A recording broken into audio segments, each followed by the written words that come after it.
হঠাৎ করে ওই ফিগারটাই বাইকটা ক্রস করবে ছাক করে একদম, মানে এপার থেকে ওপার, মানে একদম দু হাতের ডিস্টেন্সের মধ্যে। হঠাৎ দেখছি যে দরজাটা, মানে মেন যে, মানে রুমের যে মেন দরজাটা, ওর যে হ্যাশ বলটা যেটা টানা ছিল আর কি, হঠাৎ দেখছি হ্যাশ বলটা উঠে গিয়ে নড়তে নড়তে হ্যাশ বলটা খুলে যাচ্ছে, খুলছে, মানে কেউ যেন অদৃশ্য কেউ যেন হ্যাশ বলটা ওই নিচের ইয়েটা ল্যাচটা তুলে আর খুলছে ক্যাচ ক্যাচ ক্যাচ ক্যাচ করে। আজকের এই এপিসোডে আমাদের সঙ্গে আমরা পেয়েছিলাম রাজাদাকে। ওনাকে জানাই অসংখ্য ধন্যবাদ। রাজাদার একটি প্যাশন কাম হবি বলা যেতে পারে, যেটি হচ্ছে বাইক রাইডিং। মাঝে মাঝে যখনই সময় পান বেরিয়ে পড়েন ভারতের বিভিন্ন জায়গা এক্সপ্লোর করতে। কিন্তু সেই রাইডিং করতে গিয়েই উনি মুখোমুখি হন এমন কিছু ঘটনার, যা মোটেই স্বাভাবিক বলা চলে না। বিজ্ঞানে যার কোনো ব্যাখ্যা খুঁজে পাওয়া যায় না। এই ঘটনাগুলি শোনার পর আপনি রাতের বেলা বাইক রাইড করে আসার আগে একবার হলেও ভাববেন। আমি অর্পণ আছি আপনাদের সাথে। আপনি শুনছেন টেরর এফএম। চ্যানেলে নতুন হলে চ্যানেলটি সাবস্ক্রাইব করতে ভুলবেন না, কারণ মানুষের জীবনে ঘটে যাওয়া বিভিন্ন রকম টেরিফাইং ইনসিডেন্ট এই চ্যানেলটিতে তুলে ধরা হয় তারই মুখ থেকে। আজকের ঘটনাগুলি শুনে ভালো লাগলে কমেন্ট করে জানাতে ভুলবেন না। আজকের ঘটনা অনেকটাই বড় হতে চলেছে, তাই বেকার আর সময় নষ্ট করব না। নিজেদের জীবনে ঘটে যাওয়া ঘটনা আপনারা আমাদের সাথে শেয়ার করতে চাইলে আমাকে কন্ট্যাক্ট করতে পারেন। আমার হোয়াটসঅ্যাপ নাম্বার, ইনস্টাগ্রাম প্রোফাইলের লিঙ্ক এবং ফেসবুক প্রোফাইলের লিঙ্ক নিচে ডেসক্রিপশন বক্সে দিয়ে দেওয়া হয়েছে।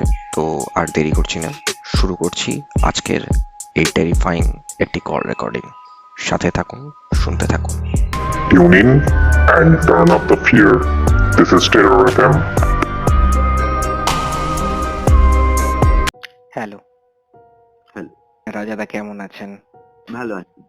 আমি জেনেছিলাম যে আপনি কখনো কখনো বাইক রাইডিং করেছেন, ভারতবর্ষে অনেক জায়গাতেই বাইক রাইডিং করেছেন, এবং বাইক রাইডিং করতে গিয়ে আপনার সাথে অনেক রকম ভয়ানক অভিজ্ঞতা ঘটেছে। কোথা থেকে শুরু হয়েছিল একটু যদি আমাদের সামনে তুলে ধরেন ধীরে। দেখো, বাইক রাইড করাটা আমার কোনো কালেই খুব একটা শখ ছিল না, ঠিক আছে। আচ্ছা, কিন্তু কোথাও থেকে একটা আমার মনে হয়েছিল যে আমি হেঁটে কলকাতা থেকে কন্যাকুমারী যাব। ঠিক আছে। হেঁটে কলকাতা একটা থেকে কন্যাকুমারী? কন্যাকুমারী, হ্যাঁ, এটা আমি ভেবেছিলাম এবং আমি সেই মতন প্রস্তুতিও নিচ্ছিলাম, কিন্তু বাড়ি থেকে আর কি খুব একটা রাজি নয়। কেননা আমার বাবা বহুদিন মারা গেছেন, মা একা, আমি আচ্ছা, একমাত্র সন্তান। তো সেই অর্থে আমাকে ওইটা আর যেতে দেওয়া হয়নি। তো তারপরে হঠাৎ করে আমার মনে হলো যে তাহলে সাইকেল চালিয়ে যাব। তো মানে অ্যাডভেঞ্চার কিছু একটা করব। আমি ভীষণ মানে ছোটবেলা থেকে অ্যাডভেঞ্চার প্রিয় আমার। যদি কেউ ছোটবেলায় জিজ্ঞেস করতো যে কি পুষতে চাস বাড়িতে অ্যাজ আ পেট, আমি বলতাম বাঘ পুষবো, সিংহ পুষবো আর বিষধর সাপ পুষবো। মানে এটা আমার একটা শখের মধ্যে পড়ে। মানে করতে পারিনি সেটা আলাদা, বাট শখের মধ্যে পড়ে। মানে অলওয়েজ সামথিং ডেয়ারিং। হ্যাঁ, একদম একদম। মানে আমি খুব ভুল সময় ভুল জায়গায় আছি। এখানে ওই মানে বাঞ্জি জাম্প শুনলে সবাই চমকে ওঠে, বড় নাগরদোলায় কেউ আমার সাথে উঠতে চায় না, আমি একা একা উঠি আর কি। তো আচ্ছা, যাই হোক, আমার একটু ওইগুলো করতে ভালো লাগে। আর ভয় ডরটা আমার কোনো কালেই ছিল না, ছোটবেলাতেও ছিল না, বড়বেলাতেও না। মানে আমাকে যদি কেউ বলতো যে ওইদিকে যাবি না, ওইদিকে ভূত আছে, তো আমি আগে যেতাম ওখানে দেখতে যে ভূতকে কেমন দেখতে হয়। আচ্ছা, মানে এটা খুব ছোট, মানে যে বয়সে বাচ্চারা ঘর থেকে বেরোতে চায় না। মানে আচ্ছা, আমার মনে আছে আমি যখন ক্লাস 1-এ পড়ি, তখন সম্ভবত ওয়ানই বলে পড়ি, মানে কি 2-তে পড়ি, তখন ওই পুরানা মন্দির বলে একটা সিনেমা এসেছিল। মানে এটা আমি বলছি 82 83 এরকম সময়। তো খুবই ভয়ের, সবাই খুব ভয় পেয়েছিল, বাচ্চারা মানে যারা ভুল করে বাবা মার সাথে দেখতে চলে গেছিল তারাও খুব মানে আতঙ্কে, মানে টয়লেট যেতে পারতো না একা, বা ওই ধরনের কিছু একটা হতো। কিন্তু আমার একটা মানে কিছুই লাগেনি। মানে আমি ক্যাজুয়ালি বাবা মার সাথে গেছিলাম, সিনেমাটা দেখেছিলাম, এবং আমার একটাই মনে হয়েছিল যে সিনেমা শেষে একটা সিন আছে যে একটা ত্রিশূল ছিল মহাদেবের, which was very powerful, হুম। আর ওইটা দিয়ে ভূতটাকে মেরে দেওয়া হয় লাস্টে। তো আমার ভূতের দিকে নজর ছিল না, আমার নজর ছিল ওই ত্রিশূলটার দিকে। মানে সবসময় আমি বাবার কাছে জেদ করতাম, আমি ছোট বয়সে, আমাকে একটা ত্রিশূল এনে দেবে, তাহলে আমি সামরিকে মেরে দেবো, মানে এরকম একটা গল্প হয়। আচ্ছা। ভূত এসে আমায় ধরবে আমার ভয় নেই, বিকজ আমি জানি আমার মহাদেব আছেন এবং ওই ত্রিশূলটা আছে, তার যদি আমি পেয়ে যাই আমি ওটা দিয়ে মেরে দেবো। তো এইরকম একটা আমার সিচুয়েশন ছিল। তারপরে পরবর্তীকালে বিভিন্ন টিভি চ্যানেলসে আসতে থাকে খুব ভৌতিক সব সিরিয়ালস, আহাট, হ্যাঁ, তারপরে কি আহাট ছিল, আর একটা ছিল কি আবৃত্তি ছিল। হ্যাঁ হ্যাঁ, এরকম কিছু একটা ছিল। তো ওগুলো না আমি খুব ক্যাজুয়ালি দেখতাম, আমার খুব হাসি পেত। মানে আমার মনে হতো যে ভূত কেন সাদা ম্যাক্সি পরে ঘোরে, মানে মানে সিরিয়ালে বা সিনেমাতে ভূতের কেন সাদা ম্যাক্সি, মানে সাদা কেন ড্রেস কোড, কেন সাদা, মানে এটা আমার সবসময় মনে হয়েছে। তো আমি জিজ্ঞেস করতাম, আমার ভয় তো লাগতোই না। ওই সাউন্ড এফেক্ট গুলো পিছন থেকে করছে, করছে, মানে কোনো হয় না একটা গায়ে কাঁটা দেওয়া বা থমথম করা, ওই ব্যাপারগুলো একদমই ছিল না আমার, মানে কিছু দেখে। কিন্তু এবার আচ্ছা। আস্তে আস্তে যত বড় হতে থাকি, আমার কাছে এমন জীবনে এমন কিছু ঘটনা ঘটতে শুরু করে যেগুলোতে আমার মনে হতে থাকে যেগুলো স্বাভাবিক নয়, মানে যে ঘটনাগুলো ঘটছে সেটা স্বাভাবিক নয়, মানে এটার পেছনে কোনো ব্যাখ্যা আমি খুঁজে পেতাম না, সেই সময় পেতাম না। তো এবার আস্তে আস্তে আমি পড়াশোনা শুরু করি। আমার প্রথম অতীন্দ্রিয় আম, এই জগৎটা নিয়ে পড়া হচ্ছে স্বামী অভেদানন্দের মরণের পারে, because I wanted to know কি মৃত্যুর পরে কি হয়, মানে হুম। কি, মানে কি হতে পারে বা কি হয় এটা জানার জন্য। তো পড়েছি তখন, তারপরে গীতা পড়েছি। গীতাতেও তো বারংবার লেখা রয়েছে যে আত্মা বিনষ্ট হয় না, হ্যাঁ, নৈনং ছিন্নন্তি শস্ত্রাণি নৈনং দহতি পাবক না চৈনং ক্লেদয়ন্তাপনা শোষয়তি মারুতা, মানে তাকে শস্ত্র কাটতে পারে না, আগুন পোড়াতে পারে না, জল ভেজাতে পারে না, বায়ু শুষ্ক করতে পারে না। ও ও একটা কাপড় যেরকম আমরা চেঞ্জ করি, এরকম একটা বডি চেঞ্জ করে একটা বডিতে চলে যায়। তার মাঝখানে প্রসেস গুলো অন্যান্য বই, বিদেশি বিভিন্ন লেখক, হ্যাঁ, তাদের বই, তখন তো ইন্টারনেট ছিল না, খুব বই পড়তাম। তারপরে আস্তে আস্তে বড় হলাম, স্কুল কমপ্লিট করলাম। সেই সময় মানে যখন 10 দিচ্ছি, তখন আমার একটা জীবনে ঘটনা ঘটছিল কিনা, আমার কিছু ড্রিমস আসতো, মানে ড্রিমস বলবো না, ভিশন টাইপের। সেই সময় তো যখন ওটা হতো তখন তো আমি বুঝতাম না, কিন্তু পরবর্তীকালে যখন ঘটনাটা অ্যাকচুয়ালি ঘটতো তখন আমি বুঝতে পারতাম যে এটা তো আমি হুবহু দেখেছিলাম। তখন খুব আতঙ্কে ভুগতাম। কিছু ঘটনা দুঃখজনক হতো, কিছু ঘটনা খুব হাস্যকর হতো, এবং কিছু ঘটনা মানে খুব অদ্ভুত। মানে আমি ছোট্ট করে একটা বলে নি, নাহলে মানে ব্যাপারটা পুরোপুরি কমপ্লিট হবে না। আমার যখন আইসিএসসি পরীক্ষা হয়, দ্যাট ওয়াজ 1995, আমি আইসিএসসি দিয়েছি। দেওয়ার পরে আমি চলে যাই মালদায় আমার পিসির বাড়িতে বেড়াতে। তো হঠাৎ আমি একদিন রাত্রিবেলা স্বপ্ন দেখছি যে এরকম আমার রেজাল্ট বেরিয়েছে, কিন্তু আমার রোল নাম্বারের আগের রোল নাম্বারটার থেকে, আর আমার মানে 3টে রোল নাম্বার আগের থেকে আর 3টে রোল নাম্বার পরের জায়গাটা পুরো সাদা, মানে কিছু মার্কস বা কিছু নেই, মানে হয় না যে যে লিস্টটা টাঙায় আর কি স্কুলের নোটিশ বোর্ডে, ওখানে সবার নাম দেখতে পাচ্ছি কিন্তু আমাদের 4-5 জনের নাম দেখতে পাচ্ছি না, ওই জায়গাটা একদম সাদা। তো অবভিয়াসলি ওই বয়সে এরকম একটা স্বপ্ন দেখলে সবারই ভয় লাগবে, because the result was awaiting. তো হঠাৎ একদিন সকালবেলা আমি খবর পেলাম যে এরকম আইসিএসসি রেজাল্ট বেরিয়ে গেছে। তো আমি তাড়াতাড়ি করে, তখন তো এত ছিল না ইন্টারনেট, মোবাইল কিছুই ছিল না তখন, তো আমি তাড়াতাড়ি করে একটা তৎকালে একটা টিকিট কেটে আমি কলকাতায় চলে আসি, মালদা থেকে একাই আসি। আচ্ছা। এসে পরের দিন সকাল, মানে যেদিনকে আমি এসে পৌঁছাই ভোরবেলা, আমি প্রথমে সল্টলেকে মানে বাবার কোয়ার্টার ছিল, ওখানে যাই। ওখান থেকে সোজা আমি স্কুলে যাই, আমার স্কুলে। তো স্কুলে গিয়ে দেখি যে সামহাউ মানে 3-4টে শিট হয় না, মার্কশিটটা তো মানে তখন যে কম্পিউটারে প্রিন্ট হতো না, সেই আম, উম, একদম পাশে সেই ফুটো ফুটো করা ওই শীট গুলোতে, তো ওখানে মার্কস এসেছে। তো আমার রোল নাম্বারের 3-4টে আগে থেকে একটা নতুন পেজ দিয়েছে আর কি, তার আগের গুলো আলাদা আলাদা পেজে। ওই পেজটা না খুলে পড়ে গেছে নিচে, মানে নোটিশ বোর্ডের ভেতরে খুলে পড়ে গেছে। আর আমি যখন দেখতে গেছি, গিয়ে দেখছি ওই জায়গাটাতে পুরো ব্ল্যাঙ্ক, সাদা। মানে আচ্ছা। নোটিশ বোর্ডের যে সাদা রংটা, ওই যে সাদাটা দেখা যাচ্ছে, মানে মানে যেরকম আমি স্বপ্নে তো দেখেছিলাম। মানে আমার একটা অন্যরকম আতঙ্ক ছিল কি আমি হয়তো পাস করিনি, সেরকম একটা ব্যাপার। কিন্তু গল্পটা আলটিমেটলি হলো না সেটা, সেটা হচ্ছে ওই ওই পেজটা খুলে পড়ে গেছে, পিন থেকে বোধহয় পিনটা ঠিক করে লাগাইনি, খুলে পড়ে গেছে। আমি গিয়ে দেখতে পাচ্ছি সাদা, মানে যেরকম দেখেছিলাম হুবহু তাই। মানে এরকম আরো 2-3টে ঘটনা ঘটেছিল। তো তখন আমার মনে হতো যে এরকম কেন হচ্ছে আমার সাথে বারবার, এরকম দেখছি। তারপরে অ্যানালিসিস করতে চাইতাম, তো হতো না, মানে মাথার উপর খুব চাপ পড়তো এগুলো নিয়ে, কি দেখলাম, কেন দেখলাম, কি হতে পারে। তো মানে সেই আপনি সময় সুদূর ভবিষ্যতে কি হতে চলেছে সেটার কিছু ভিশন দেখতে পেতেন। দেখতে পেতাম, মানে এটা না আমি এটা আমার অনেক দিনকার মানে আহ, একটা ইয়ে। আমি যখন ক্লাস বোধহয় তখন 6-7-এ পড়ি, আমি পেন্সিল বক্স হাতে নিয়ে মানে এরকম খেলতাম বোনেদের সাথে, মানে আমার কাজিনদের সাথে, যে এটা আমার ফোন। তোরা বলতে এরকম ফোন হয় নাকি, ফোন তো সেই ডায়াল করে করে হ্যালো বলতে হয়। আমি বলতাম না না, একটা ফোন আসবে, ওইটা নিয়ে আমি ঘুরে বেড়াবো, ওইটা নিয়ে আমি দিল্লি বম্বে চলে যাব, চলে গিয়ে ওখান থেকে আমি সবার সাথে কথা বলবো। তো এইটা আমার ফোন। মানে সেই সময়টা, মানে আমার 5-6, সেই মানে 90s-এর আর্লি 90s, মানে তখন মানে কম্পিউটারও ভালো করে বোধহয় আসেনি।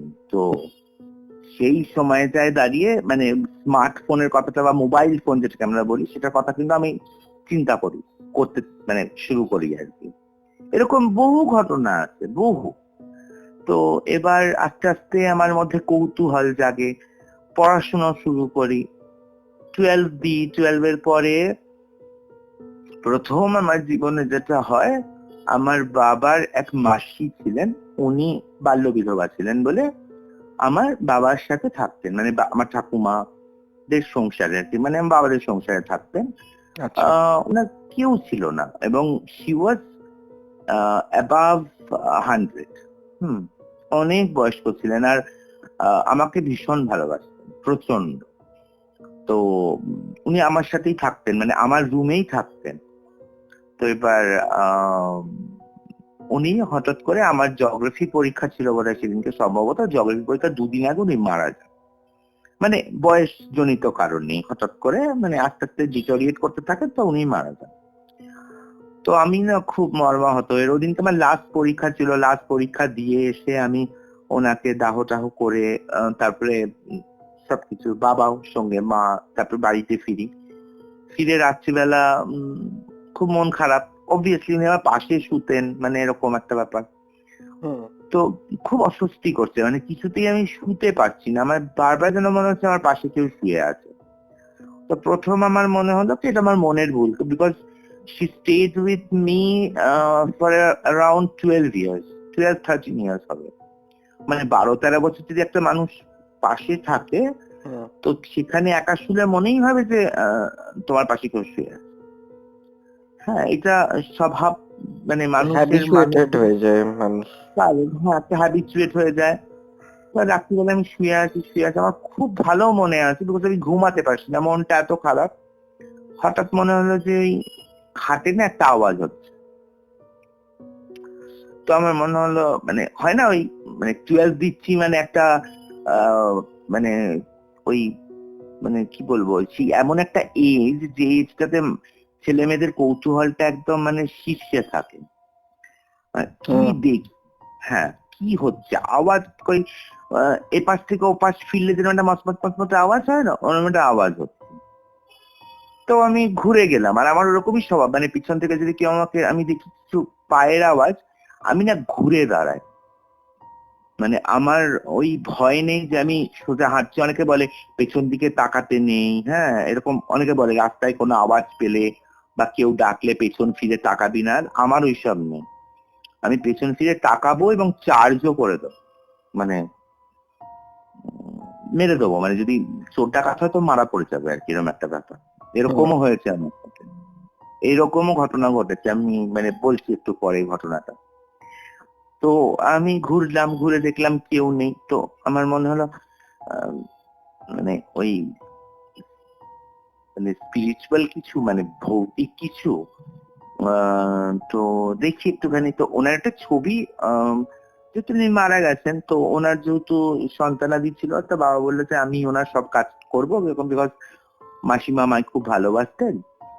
তো ওনার একটা ছবি ওই আর কি বাঁধানো, মানে রাখা ছিল টেবিলের ওপরে, মানে ওইটার ওপরে ওইটা দিয়ে আর কি কাজ টাজ হবে। পুরোনো ছবি, ফ্রেম করা, আগেকার দিনে যেরকম ওই কাঠের ফ্রেম হয়, ওই সেগুন কাঠের ডিপ ব্রাউন কালারের ফ্রেমের ভেতরে ওনার ছবিটা ছিল। ছবিটা এখনো আছে। তো আমি হঠাৎ ছবিটার দিকে তাকিয়ে দেখছি কি ওই ছবিটার ভেতরে না একটা একটা লাইট স্পার্ক করছে। তো আমি এদিক ওদিক দেখছি যে কোথাওকার লাইট ওখানে রিফ্লেক্ট হচ্ছে কিনা, কারণ জানলা টাল্লা খোলা, মার্চ মাস। তো দেখছি না কোথাও থেকে ওরকম, মানে ঠিক ওই আহ কিরকম জানো তো, ওই তারে তারে ছোঁয়ালে যেরকম একটা স্পার্ক হয়, বা ওই গ্যাস লাইটার মারলে যেরকম ইয়েলোইশ একটা লাইটের স্পার্ক হচ্ছে ছবিটা। তো আমি বললাম না, তাহলে কি আগুন লেগে গেল কোনোভাবে, কোনো তার ছিঁড়ে পড়ে গেল, কারণ ঘরটা তো অন্ধকার, মানে ডিম লাইট জ্বলছে। তো আমি খাট থেকে উঠলাম, উঠে, তো তখন আমরা সল্টলেকে ছিলাম, তখন মশারি টাঙাতে হতো, খুব মশা হতো। তো আমি মশারিটা তুললাম, তুলে নেমে, আর ঠিক আমার পাশেই, মানে ওটা আমারই পড়ার টেবিল অ্যাকচুয়ালি। তো ওখানে গিয়ে আমি ছবিটার কাছে মানে এরকম মুখটা বাড়িয়ে দেখছি যে হ্যাঁ ছবিটার ভেতরেই স্পার্ক হচ্ছে। তো আমি এরকম ওই ডান হাতের তর্জনীটা নিয়ে ওর ওপরে এরকম ভাবে টাচ করেছি স্পার্ক গুলোর ওপরে, মানে 2-3টে স্পার্ক হচ্ছে, মানে স্পার্কটা যেন ঘুরছে। আমি যেই ওটার মধ্যে টাচ করেছি, তুমি বিশ্বাস করবে না, আমার মনে হলো যেন কেউ আমাকে একটা মানে বেশ ভালো রকমের ইলেকট্রিক কারেন্টের ঝটকা দিল। আমি ছিটকে খাট থেকে নিচে পড়লাম। তো বুঝিনি, তখনও বুঝিনি কি হয় না হয়, ভয় পেলাম, উঠলাম, আবার আমি উঠলাম নিজে, উঠে ঘরে লাইট জ্বাললাম। অন্য কেউ হলে তো অজ্ঞান হয়ে যেতে পারতো, যাই হোক কি প্রতিক্রিয়া হতো কার আমি অতটা ডিটেলস তো বলতে পারবো না। আমি উঠে লাইট জ্বালালাম, ঘরের বাবা মা ঘুমিয়ে রয়েছে, তাদেরকে ডিস্টার্ব করিনি। তো আমার এক সময় সবসময় মনে, আমি শুনেছি যে গঙ্গা জল ইজ ভেরি হোলি ওয়াটার, মানে গঙ্গা জল মানে ছিটিয়ে দিলে কোন রকম স্পিরিট আসে না। এটা প্রমাণিত আমার জীবনে, আমি দেখেছি। ওই তো এই ফটো গঙ্গা ফ্রেমটা জলটা কি কোনো কারণে কোনো রকম মেটালের ছিল কি ওটা? না, উডেন, একদম কাঠের, পিছন দিকেও কাঠ লাগানো। সেই আমি বলছি ফ্রেমটারই বয়স বোধহয়, মানে এখন ফ্রেমটার বয়স বোধহয় 80-90 বছর। আচ্ছা, তা 30 এরকম বছর আগে হলে 50 বছরই হবে ধরে রাখলাম। 50 বছর হবে। মানে কোনো মতেই ওর কোনো জায়গায় মেটালের কোনো মানে ছিল না, এমনকি আংটাও ছিল না ওটার, যে আমি বলতে পারবো কোনো তার বা বাইরে কোনো বিদ্যুৎ চমকে ছিল তার থেকে কোনো রিয়াকশন হয়েছিল না, এরকম কিন্তু কোনো ঘটনা ঘটে। আচ্ছা, পরবর্তীকালে আমি অনেকের সাথে কথা বলেছি, কেউ বলেছে মনের ভুল, কেউ বলেছে না এরকম হয় অনেক সময়, স্পিরিটসরা they try to connect you through spark. বিভিন্ন মানুষ বিভিন্ন কথা বলেছেন, কিন্তু আজও আমি এই পার্টিকুলার ঘটনাটার কোনো ব্যাখ্যা আমি পাইনি। ভালো কথা। তারপরে আস্তে আস্তে যখন আরেকটু বড়, মানে 12 পাস করলাম, তারপরে আমার অ্যাডমিশন হলো যাদবপুর ইউনিভার্সিটিতে। ওখানে পড়াশোনা করছি। তারপরে আস্তে আস্তে বেড়ানোর একটা নেশা হলো, মানে বেড়াতে যাবার, মানে ইউনিভার্সিটির এক্সকারশন, বন্ধু বান্ধবদের সাথে ঘুরতে যাবার, বিকজ আমি বাড়িতে কোনোদিন কোনো কাজের জন্য বাধা পাইনি। মানে আমার মনে হয়েছে আমি লাঠি চালানো শিখবো, তো হ্যাঁ শেখো, মানে এরকম একটা ব্যাপার। আমি পাহাড়ে ওঠা শিখবো, মাউন্টেনিয়ারিং শিখবো, শেখো। আমি রক ক্লাইম্বিং শিখবো, শেখো। ট্রেকিং যাও, হ্যাঁ, মানে এগুলো করে বেড়াতাম, মানে ওই ফেজটা, মানে মানে স্কুলের, আপনি ট্রেকিং পর্যন্ত শিখেছিলেন? মানে করেছি আর কি। হ্যাঁ করেছি, আচ্ছা, ট্রেকিং করেছি, আমি রক ক্লাইম্বিং করেছি মাথাবুরুতে গিয়ে, ওটা আমি কোর্স করেছি। তো আচ্ছা, এবার তখন এসব করতাম। তো আস্তে আস্তে কি হলো না, বহু মানুষের সাথে পরিচিতি হতে শুরু করলো। তারপরে রামকৃষ্ণ মিশন গোল পার্ক লাইব্রেরিতে আমি একটা কার্ড করালাম পড়াশোনা করার জন্য। তো মাঝে মাঝে মেডিটেশন রুমে যেতাম। কিছু স্বামীজির সাথেও আমার মানে আলাপ হলো। ওনাদের বিভিন্ন বক্তৃতা শুনতাম এইসব নিয়ে, যোগা, স্পিরিচুয়ালিটি, এইসব আস্তে আস্তে ইন্টারেস্টটা জন্মাতে শুরু করলো। আর ওই যে বললাম ভয় ডর তো আমার কোনো কালেই ছিল না। তো ইন্সপায়ার্ড বাই স্বামীজি আমার মনে হয়েছিল আমি কন্যাকুমারী যাব, মানে হেঁটে যাব। তো হেঁটে যাওয়া হলো না, সাইকেলে তাও মানে পারমিশন পেলাম না। তো বাইকের পারমিশনটা সামহাউ পেলাম, কিন্তু বাদ সাধলো পয়সা। অনেক টাকা খরচা হয় না একটা জাত যেতে গেলে। জমালাম, প্রায় 5 বছর ধরে জমালাম, জমিয়ে জমিয়ে জমিয়ে 2018 সালে আমরা রওনা দিলাম। তো ভালো কথা। আচ্ছা, বেশি প্রথম দিন দিন আগেকার গেলাম, ঘটনা নয়? মানে একদম রিসেন্ট। হ্যাঁ, আচ্ছা। এবার এর আগে পরেও অনেক ঘটনা ঘটেছে যেগুলো হয়তো আমি সময় করে করে মনে করলে আমি আবার নোট ডাউন করে রাখবো, আমি আবার বলবো, আমি বলতে চাই এগুলো। যাই হোক, হুম হুম। তো এবারে ওই যাচ্ছি আমরা। প্রথম দিন তো খুব স্মুথলি পৌঁছে গেলাম পুরী। 630 কিলোমিটার এখান থেকে। ভোরবেলা মানে সকাল সকাল বেরোলাম না, বিকেলের মধ্যে পৌঁছে গেলাম, পুজো দিলাম, খুব ভালোভাবে থাকলাম। পরের দিন ওখান থেকে বেরোলাম, ভাইজ্যাক পৌঁছালাম, খুব খুব ভালোভাবে ঘুরলাম। ভাইজ্যাক আমার খুব প্রিয় শহরের মধ্যে একটি। আমি এক্সকারশনে ওখানে ইউনিভার্সিটি এক্সকারশনে গিয়েছিলাম। ওখান থেকে নৃসিংহ মন্দিরে গেলাম ভাইজ্যাকে। ওখানে গিয়ে একটা অদ্ভুত জিনিস দেখলাম যে সামওয়ান ইজ পজেসড, তার ওই পজেশনটা ছাড়ানো হচ্ছে, মানে বলে না যে, মানে যেটাকে আমরা বলি ভূতে ধরা আর কি। ওই তো এবার ভূত ঝাড়াই যেটাকে বলে। ভূত ঝাড়ানো, হ্যাঁ। যে ওকে আর কি এনে রেখেছে, তো 4-5 জন মিলে ধরে রাখতে পারছে না। তো আমি দেখলাম, দেখে এবার দেখো এরও কিন্তু অনেকে সাইন্টিফিক ব্যাখ্যা আছে। অন্যরকম গলা হচ্ছে মাল্টিপল পার্সোনালিটি ডিসঅর্ডারে এরকম গলা হয়, একটা মানুষই দু রকম ক্যারেক্টার প্লে করে। তো এটা আমার কাছে একটা, মানে আমি আবার ওইগুলো দিয়ে, মানে আমি আমি একটা জিনিস সবসময় ভাবতাম যে আমি অন্ধবিশ্বাসী হব না, মানে যদি কিছু থেকে থাকে তো সঠিকটাই জানবো। মানে ওই কিছু একটা জানতে গিয়ে আমি ভুলভাল জেনে নিলাম আর নিয়ে সেইটার মধ্যে আমি আবদ্ধ হয়ে পড়ে রইলাম, ওই ব্যাপারটা আমার মানে কোনোদিন ভালো লাগতো না। মানে আমার মনে হতো যে, মানে ওকে যে ভূতে ধরেছে, সত্যি যদি ভূতেই ধরে থাকে বা কোনো স্পিরিট পজিশনে থাকে, তাহলে আমি ওটাই জানবো যে সত্যি স্পিরিট পজিশন যদি হয়ে থাকে তাহলে সত্যি ওটাই স্পিরিট পজিশন এবং ওটা কি, মানে এইরকম একটা আমার মেন্টালিটি ছিল। তো যাই হোক, এবার ওখান থেকে ভাইজ্যাক থেকে পরের দিন বেরোলাম বিজয়ওয়াড়া। বিজয়ওয়াড়া থেকে তারপরের দিন আমরা গেলাম চেন্নাই। চেন্নাই থেকে যেদিন স্টার্ট করলাম, ইট ওয়াজ দ্য 4th ডে, জানুয়ারি মাসের, ওটা ছিল 28-29 তারিখ। তো এবার মাঝপথে আমি আর আমার যে বন্ধু, আমি তো ভাই বলি, তো আমরা দুজনে একটা বাইকে ছিলাম, আর আরেকটি ছেলে আমাদের কম্প্যানিয়ন ছিল। তো ওর বাইকটা খারাপ হয়ে যায়। তো খারাপ হয়ে যেতে ও সারায় আর কি, লোকাল একটা জায়গা থেকে সারিয়ে। তো আমরা একটু লেট নাইট জার্নি করি আর কি, মানে ওই ধরো 8টা, 8:30। তো আমাদের মানে টার্গেট ছিল ভোর রাত্রের মধ্যে আমরা মাদুরাই ঢুকে যাব। তা ওই 380 কিলোমিটার মতন। তো আমরা এরকম যাচ্ছি। তো ও একটু স্লো আসছে, ও একটু দূরে আমাদের থেকে, একটু দূরে রয়েছে, মানে ধরে নাও তাও 150 মানে মিটারের মতন ও দূরে রয়েছে, আর আমরা আগে আগে যাচ্ছি। এবার রাত্রিবেলা হয় না যে সাউথার্ন পার্ট অফ ইন্ডিয়াতে তো ঠান্ডা তো একদম পড়েই না বলতে গেলে। ওই একদম ওই ডিসেম্বর, মানে ওই জানুয়ারির ওই মাঝামাঝি, মানে শেষটা আর ফেব্রুয়ারির আর্লিতে একটু গা শিরশির করে আর কি। তা ওদের ঠান্ডা লাগে না। হাওয়া দেয় ওটা। হ্যাঁ, শিরশির করে ওঠে একটা, হ্যাঁ এরকম। তো ওই রাত্রিবেলা যখন ঠান্ডা লাগছে, তারপরে কি ঘুম পাচ্ছে, ভীষণ ঘুম পাচ্ছে। তো আমি বারবার বলছি ঘুমাস না, তাহলে একটা কাজ কর, হোটেলে নিয়ে রয়ে যাই, সকালবেলা উঠে বেরিয়ে যাবো। কিন্তু ওই যা হয় আর কি, ইয়াং ব্লাড যারা দুজন, বাকি দুজন ছিল তারা খুব জোশ, না না একদম ঘুমাবো না, কোনো চিন্তা নেই।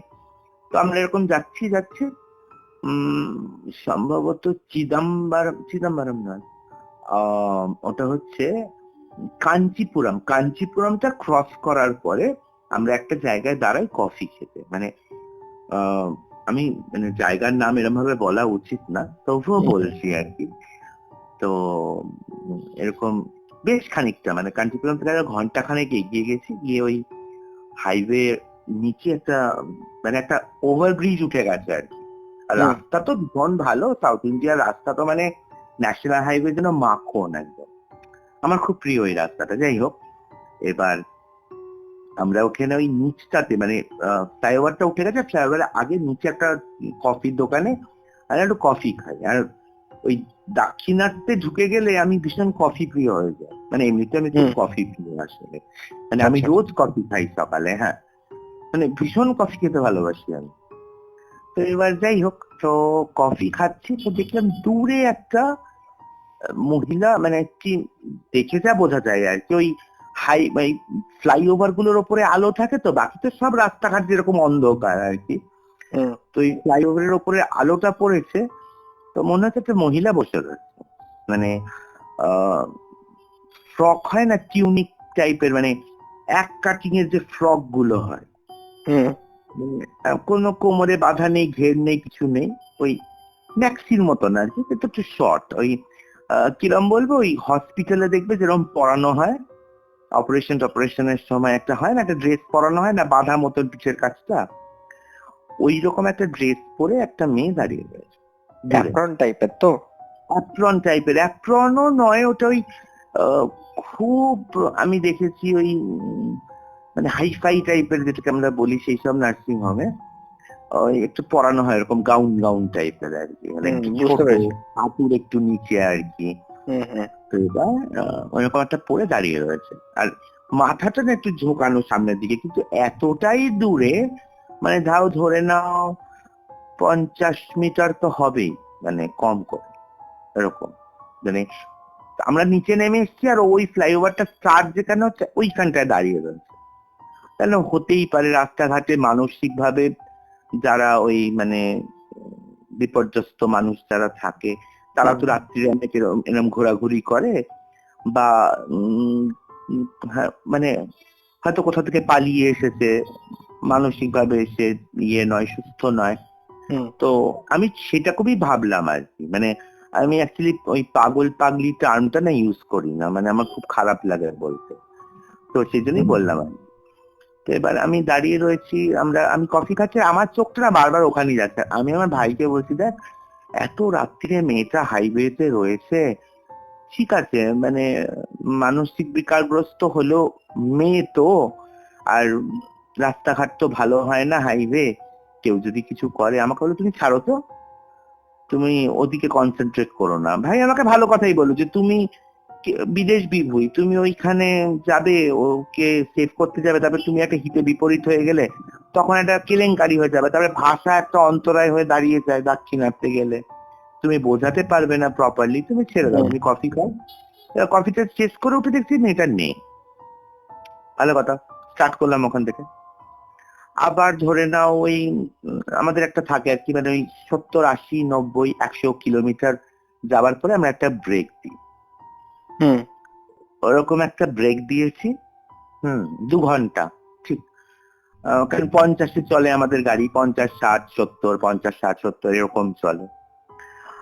গিয়ে ব্রেক দিয়েছি, দিয়ে এরকম ওই দোকানটা মনে আছে আমার, কফি আর খিদে পেয়ে গেছিল আমার, তো ওরা ইডলি ছিল রাত্রে, তো বললো যে ঠান্ডা হয়ে গেছে, গরম তো হবে না, তো পড়ে আছে, খাবে না? হ্যাঁ খেয়ে নি একটুখানি। তো ইডলিটায় কামড় দিতেই কি আমি, হয় না একটু মাথাটা ঝুঁকিয়ে মানুষে তো কামড় দেয়, কামড় দিতে গেছি, দেখছি আবার ওই হাইওয়েটা পার করছে ওই সেম ওই রকম একটা টিউনিক একটা গাউন পরা কোনো একটা, মানে যেখানে কফি খেয়েছিলেন সেখান থেকে 100 কিলোমিটার দূরে দেখছেন গিয়ে, তো ওখানেও ওই একই মহিলা অবয়ব পাস করছে। কিন্তু আমি ওর মুখ তো দেখতে পাচ্ছি না অত দূর থেকে, মিথ্যা কথা বলবো না, কিন্তু জামার কালারটা আমার এখনো মনে আছে, ওই চেক আর কি, মানে বলছি না যে হসপিটালে মানে করে, মানে দক্ষিণ ভারতের হসপিটাল গুলোতে ওইগুলো খুব পড়ানো হয় আর কি। তো আচ্ছা। দেখছি এবার দেখতে পাচ্ছি চুল আছে পিছন দিকে, বড় বড় চুল আছে মানে কোমর পর্যন্ত। কফি টফি খেলাম, আবার গেলাম, মানে গিয়ে আবার এরকম ওই 60-70 কিলোমিটার যাবার পরে মানে অ্যাভারেজ ওরকম আর কি তখন হঠাৎ করে মানে টয়লেট করব বলে ইয়ে করছি। তো আমরা ঠিক করলাম যে রাস্তায় কোথাও নামবো না, পেট্রোল পাম্প পেলে পেট্রোল পাম্পে ইউজ করব, মানে ওয়াশরুমটা। তো পেট্রোল পাম্পে ওয়াশরুমটা ইউজ করেছি। পেট্রোল পাম্পটা হোল নাইট খোলার, মানে যেটা 24 আওয়ার্স ওপেন থাকে। পেট্রোল পাম্প থেকে এবার পেট্রোল পাম্প একটু ভেতর দিকে, মানে রাস্তা থেকে কিন্তু ভেতরে। তো বাকি দুজন এরকম করছে, তাই আমি একটু স্মোক করবো। তো পেট্রোল পাম্পে তো স্মোকিং অ্যালাউড নয়, তো আমি হেঁটে হাইওয়ের ধারে এসে দাঁড়িয়েছি।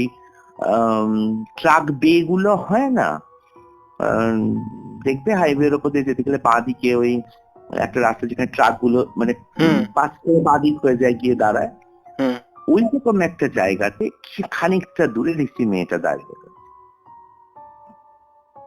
এবার আমার মানে বেশ ভয় লাগছে, আর কেউ নেই, কোনো ট্রাক নেই, কিচ্ছু নেই, বেশ দূরে মেয়েটা দাঁড়িয়ে রয়েছে, পরিষ্কার বোঝা যাচ্ছে। তো এবার আমার ভয় লাগতে শুরু করে, মানে রীতিমতো ভয় লাগতে শুরু করে। মানে আমি এবার বুঝে যাই যে দ্যাট ইজ নট, মানে সামথিং ইজ রং। ন্যাচারাল তো কিছু নয় ওটা, মানে সুপার ন্যাচারাল কিছুই হবে, মানে মানে নর্মাল নয়, তারা নর্মাল। এবার আমার মাথায় স্ট্রাইক, এবার আমার সিক্স সেন্স আমাকে মানে পেটাতে শুরু করে দিয়েছে। সেকেন্ড টাইমেই পিটিয়েছিল, কিন্তু আমি ওগুলো নিয়ে বেশি বলিনি, কারণ তাহলে কনফিডেন্স লুজ করে যেত আর কি বাকি দুজন, তাতে বিপদ বেশি ভয়ঙ্কর রকমের ঘটতে পারে। তো এবার আমি তখন কি করলাম, এবার এরা বলছে আমার প্রচন্ড চোখ জুড়িয়ে আসছে অমুক। তো ওই জায়গাটাতে কিচ্ছু ছিল না, কোনো হোটেল ছিল না, কিছু না। তাহলে চল আমরা খুব গান করতে করতে যাই। তো আমি এরকম জোরে জোরে ওই বিভিন্ন ধরনের ওই জয়কারা যেগুলো হয়, জয়কারা, শেরাওয়ালি, ওই করছি, ইচ্ছা করেই করছি। কিন্তু আমি হয়তো অন্য হিন্দি সিনেমার গানও গাইতে পারতাম, কিন্তু আমি ইচ্ছা করেই ওই ভক্তিমূলক গানগুলো করছি। ভোলে বাবা পার করেগা এরকম করছি চিৎকার করে করে, যাতে এদের মাইন্ডটা স্ট্রং হয়ে যায়। আমি আমার ভাইকে বললাম ডিস্টেন্স কমিয়ে ফেল দুটো বাইকের মধ্যে, যেন ও পেছনে যে আসছে সে যেন একদম আমাদের পিছনে পিছনে আসে, বা ওকে সামনে দিয়ে দেয়, যেহেতু আস্তে চালাচ্ছে, ওর ইঞ্জিনটা বোরিং হয়েছিল সেদিনকে। তো ও তুই ওকে আগে যেতে দে, আমরা পেছনে পেছনে যাচ্ছি, কারণ ওই পিস্টন ইয়ে হলে না, মানে চেঞ্জ হলে তোমার 60-এর উপরে ওঠানো যায় না, মানে প্রথম দিকটা। কি বাইক ছিল হ্যাঁ, ওনার? ওর ছিল সম্ভবত টিভিএস, আর আমাদের ইয়ামাহা। আচ্ছা। তো এবার ওর কিছু মোবিল ড্রেন হয়ে বেরিয়ে গেছিল, ও বুঝতে পারেনি, আর ওই পিস্টন বাস্ট করে গেছিল। তো যাই হোক, এবার আমরা চালাচ্ছি। তো চালাতে চালাতে তখনও মাদুরাই থেকে 100 কিলোমিটার আমাদের বাকি আছে, মানে ভোর হচ্ছে, মানে একদম সেই সূর্য ওঠেনি কিন্তু কিন্তু একদম ভোর হচ্ছে। তো আমি হঠাৎ এরকম যেতে যেতে এটা আমার ভাইও দেখেছে, মানে ওই ছেলেটি বলেছিল যে আমি দেখিনি, আমি জানি না ও দেখেছে কিনা, বাট আমার ভাই আর আমি দুজনেই দেখেছি। আমরা ও আগে যাচ্ছে আর আমরা পিছনে যাচ্ছি, হঠাৎ করে ওই ফিগারটাই বাইকটা ক্রস করবে ছাক করে, আর বাইকটা ক্রস করবে মানে পেছন থেকে সামনে থেকে মানে এপার থেকে ওপার, মানে একদম 2 হাতের ডিস্টেন্সের মধ্যে, বুঝতে পারছি?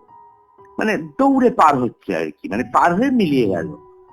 আর অত তাড়াতাড়ি একটা হিউম্যান ফিগার দেখলে কি হয়, মানুষ ব্রেক মারে। আমরা যাচ্ছিলাম তখন 70-এ, সাডেন ব্রেক, বাইক স্কিড করে দুজনেই পড়ে গেলাম বিভৎস ভাবে। আর যখন পড়ে গিয়ে আমার মাথায় লাগলো, হেলমেটের ভেতর থেকেই মাথায় লাগলো, হাত পাতা চুলে কেলেঙ্কারি অবস্থা। তখন আমি মানে আমার মনে হচ্ছে আমি বোধহয় মরে যাব, মানে কিচ্ছু দেখতে পাচ্ছি না চোখে, আর বুঝতে পারছি ভাই আমাকে টেনে তোলার চেষ্টা করছে, বাট এত জোরে আমি পড়েছি আর কি। হুম। আর ভাই আস্তে পড়েছে, ওর হাঁটু আর হাতটা একটু ছুলে গেছিল। কারণ প্রথম বছর আমরা গেছিলাম আর কি একটুখানি মানে হুজুকে পরেই মানে জেদ করেই গেছিলাম, তো আমাদের গার্ড ছিল না কোন, ঠিক আছে, এমনি মানে জিন্সের প্যান্ট, ক্যাজুয়াল জিন্সের প্যান্ট, জ্যাকেট, একটা করে উইন্ড চিটার পরে বেরিয়ে গেছে আর কি। তো এবার মানে খুব জোরে পড়লাম, খুব জোরে আছাড় খেলাম। আমার তো হাত পেট মানে উইন্ড চিটারটা ছিল বলে উইন্ড চিটারটা পুড়ে গেল পুরো, মানে ঘষে গেল আর কি। আমার হাতের গ্লাভসটা ঘষে একদম মানে একদম ঘষে ছালচামড়া উঠে গেছে এরকম ব্যাপার। হেলমেটটা ঘষে গেল। আমি যদি কোনোদিন তোমাকে পারি আমি হেলমেটটার ছবি তোমাকে আমি পাঠাবো, তাহলে তুমি বুঝতে পারবে মানে কি মানে কলিশন হয়েছিল, মানে ওই স্কিড করে আর কি ঘষ দিয়েছিলাম আমরা। তো আমার একটা বদনাম আছে এলাকাতে যে আমি কাউকে বাইক দিই না, এবং ও খুব প্রিয়, মানে ও ও আমার কাছে আর কি মানে জীবন্ত, মানে মানে ও যেসব রাস্তা আমাকে পার করিয়েছে। 150 সিসিরই বাইক, খুব মানে ইয়ামা এফজেড আর আর, কিন্তু মানে অসাধ্য সাধন করেছে। আমি ওই জন্য ওর নাম রেখেছি চেতক। মানে আচ্ছা। তোমার মহারানা প্রতাপের যে ঘোড়াটা ছিল চেতক আর কি, যে লাফ দিয়ে খাল পার করে গেছিল, নদী মানে নদীর মতন একটা বড় খাল পার করে রানা প্রতাপজির প্রাণ বাঁচিয়েছিল। তো এও ঠিক তাই, অদ্ভুত ব্যাপার, আমরা দুজনে ঝুলে থেকে একসা হয়ে গেলাম, কিন্তু আমার বাইকের গায়ে একটাও আঁচড় পড়ে, একটাও না। মানে কত জোরও ঘষতেছে, কিচ্ছু হয়নি। আমি এটা অবাক হয়ে যাচ্ছি, মানে এখনো আমরা এটা নিয়ে আলোচনা করি যে বাইক কেন, মানে বাইকের কেন কোনো মানে স্কিড করে কিছু হলো না। হুম। এবং আমার সবচাইতে বড় কথা, আমার পিঠে মানে আমার পিঠে একটা ব্যাগ থাকে, তো ওই পিচ ব্যাগের ভেতরে একটা মায়ের, মা কালীর একটা ছবি থাকে আর কি, ওটা কাঁচের ছবিটা, মানে মানে তোমার আগে, এখন তো আমি ল্যামিনেট করে নিয়েছি, তখন সেই সময় কাঁচ ছিল আর কি। মানে যাবতীয় যা ওই ব্যাগটার, কারণ আমি ছিটকে গিয়ে ব্যাগটার উপরে পড়ে ডিগবাজি খাই 2-3 বার। তো ব্যাগের ভেতরে আমার শেভিং কিট ছিল, আমার ওষুধপত্র ছিল, আমার ওই 2-একটা সাবান শ্যাম্পুর একটা ছোট বক্স মতন ছিল, সব ভেঙে গেছিল, কিন্তু মায়ের ছবিটা কিছু হয়নি। মানে এরকম না যে মায়ের ছবিটা কোনো কাপড় দিয়ে বা স্পঞ্জ দিয়ে মোড়া ছিল, বা কোনো মানে এমন মানে খোপে ঢোকানো ছিল যার পিছনে প্যাডিং ছিল, এরকম কিচ্ছু নেই। এটা সিম্পল, আমরা যে পিঠে নাকচাক গুলো নিই ওরকম একটা আছে, তার মধ্যে নিয়েছি, সব ভেঙে গেছে। মায়ের ছবিতে স্ক্র্যাচ পর্যন্ত পড়ে, এত স্ক্র্যাচ। তো তারপরে সকালবেলা তো গিয়ে পৌঁছালাম মাদুরাইতে। তো ওখানে আনঅফিসিয়ালি কথা বলেছি, মানে আমি অফিসিয়ালি এটা বলতে চাই না, বাট হোটেলের নামও আমি বলবো না। তো ওখানকার একজন আর কি, যিনি আমাদেরকে ডক্টর এনে ফুল ট্রিটমেন্ট করিয়ে খুব ভালো ব্যবহার করেছিলেন ভদ্রলোক, এবং উনি বলেছিলেন যে never drive during night, because মানে এইভাবে বাইক রাইডটা রাত্রিরে না করাটাই ভালো, কারণ মানে হাইওয়েতে অনেক কিছু হয়। উনি বলছিলেন এমন কিছু হয় নাইতে যেটা বুদ্ধি দিয়ে ব্যাখ্যা হয়। এবং আমি দেখেছি, আমি বহু জায়গাতে এরকম বাংলায় নাম ধরে ডাকছে, মানে আমার ডাক নাম তো রাজা, তো আমাকে এরকম ও রাজাদা, ও রাজাদা, খুব পরিচিত গলা, মানে হাইওয়ের ওপরে মানে খুব পরিচিত গলায় ডাকছে, মানে তো আমরা ওগুলোকে ইগনোর করি। অনেক জায়গাতেই এরকম হয়েছে, বহু জায়গাতে হয়েছে। তো এটা ছিল আমার 2018 সালে ওয়ান অ্যান্ড অনলি, মানে তারপরে তো আমরা খুব স্মুথলি বিবেকানন্দ রকে যাই, ইয়েতে যাই, পাম্বন ব্রিজ ক্রস করে আমরা রামেশ্বরম ধনুষ্কোটি যাই, খুব ভালোভাবে ফিরেও আসি চেন্নাইতে। তারপরে আসার সময় আমাদের এক বন্ধু যে গেছিল বলছিলাম সঙ্গে, মানে আলাদা একটা বাইকে, ওর একটা অ্যাক্সিডেন্ট হয়ে হাতটা ভেঙে, তো কিন্তু সেটা দিনের বেলা, মানে ওরই মানে চালানোর আর কি দোষে। আচ্ছা। ওটা কোনো মানে ভৌতিক ঘটনা নয়, মানে ওকে বারবারই বলছিলাম যে তুই একটু আস্তে চালা, হঠাৎ করে এমন স্পিড বাড়িয়ে দিয়েছিল তো স্পিড করে পড়ে গিয়ে তখন কটা বাজে, 8টা এরকম, 8টা নয় সরি 10টা বাজে এরকম সময় পড়ে গেছে। তারপরে আমরা পন্ডিচেরিতে নিয়ে আসি, ওখান থেকে চিদাম্বরম নিয়ে এসে ট্রিটমেন্ট হয়। তারপরে চেন্নাই থেকে ওকে প্লেনে তুলে দিয়ে আমরা দিয়ে ওর বাইকটা চেন্নাই থেকে বুক করে দিলাম, ওটা আর কি ওই ইয়েতে চলে আসে ট্রেনে করে ওই তোমার লাগেজে, আর আমরা বাইকে চলে আসি। মানে এটা ছিল 2018-র গল্প। 19-এ we decided to go to ইয়ে তোমার সোমনাথ, মানে যেহেতু রামেশ্বরও দেখা হয়ে গেছে তো আমাদের এবার হিরিপুর থেকে আমরা সোমনাথ দেখবো। মানে পুরী আর রামেশ্বর মানে দুটো ধাম হয়ে গেছিল, আর দুটো বাকি, মানে দ্বারকা আর বদ্রীনাথ। তো আমার বদ্রীনাথ আগেও দেখার ছিল কিন্তু বাইকে করার ছিল না। তো আমরা তখন ঠিক আছে আগে ইয়েটা করে নিই, আর একটু সরগড়া হয়ে যায় প্লেন ল্যান্ডে, তারপরে নয় পাহাড়ে যাব। তো এবার আমরা ইয়েতে যাই, ওই সে বছর দ্বারকা যাচ্ছি আমার। হ্যাঁ, তো এবার এখান থেকে তো বেনারস যাই, বেনারস থেকে তারপরে এলাহাবাদ হয়ে চিত্রকূট হয়ে ঝাঁসি হয়ে ওই রাস্তাটা রুটটা ধরে ধরে আস্তে আস্তে আমরা আহমেদাবাদ হয়ে ঢুকি, গিয়ে ভেরাবল, ওখান থেকে দ্বারকা দেখে আবার ব্যাক করি।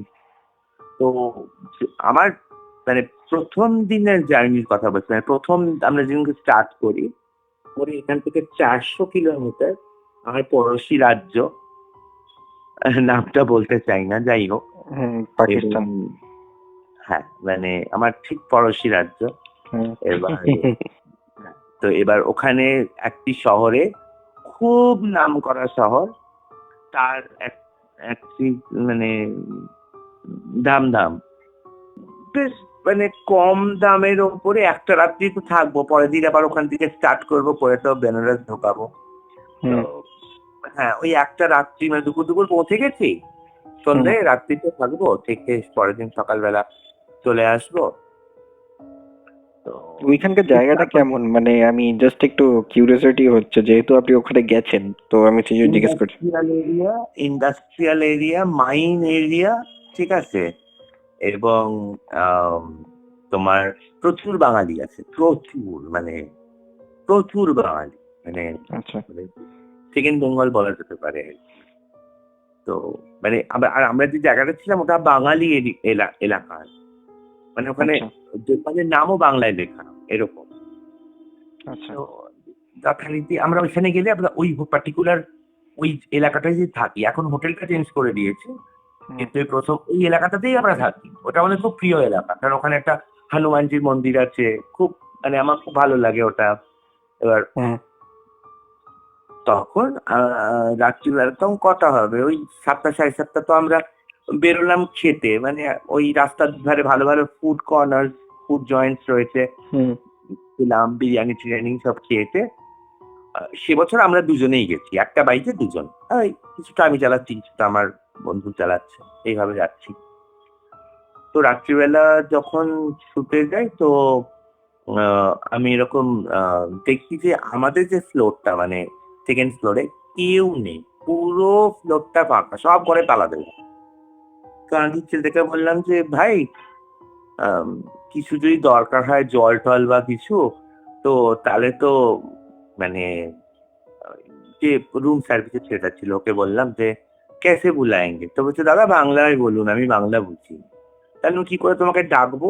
তো বলে আপনার ক বোতল জল লাগবে নিয়ে নিন, কারণ আমরা তো আর 3 তলায় কত রাত্রি ঘুমিয়ে পড়লে আর উঠে আসি না। হ্যাঁ, এই কথাটা বলবো। তাহলে হ্যাঁ, ব্যাটারি 5টা ছেলে আবার ওকে তুলে নিয়ে আসবো। তো আর বললো যে আমাকে যে আপনারা দরজা টরজা খুলে হুটহাট বাইরে বেরোবেন, কেন অচেনা জায়গা, অন্য কোনো বোর্ডার এলো, তারা হয়তো অন্য কিছু ভাবলো, কারণ আপনারা দুটো ছেলে, আর ঘরটা বিশাল বড়, মানে একটা ডাবল বেড একটা সিঙ্গেল বেড রয়েছে, আর একদিকে সোফা রয়েছে, টিভি রয়েছে, সেন্টার টেবিল রয়েছে, মানে বেশ বড় ঘর। কিন্তু ওয়েল ফার্নিশ নয়, একটু পুরনো দিনের আর কি। কম দামের হোটেল তো, যাই হোক। এবার আমরা তখন খেয়ে দিয়ে ওই তাড়াতাড়ি শুয়ে পড়বো, কারণ পরের দিন আবার সকালবেলা উঠে তাড়াতাড়ি বাইক নিয়ে বেরোতে হবে, এরকম একটা ছিল। 10টার মধ্যে ওরাও দেখলাম শুয়ে পড়লো, আমরাও ওই বসে বসে টিভি দেখছি, আর এসব কলকাতায় যত বন্ধু বান্ধব রয়েছে পাড়ায় সবাইকে ফোন করে ভিডিও কলিং করছি, করে করে বলছি দেখ আমরা এখানে এসে পৌঁছেছি, কালকে এই যাবো সেই যাবো, হ্যাঁ না তা না।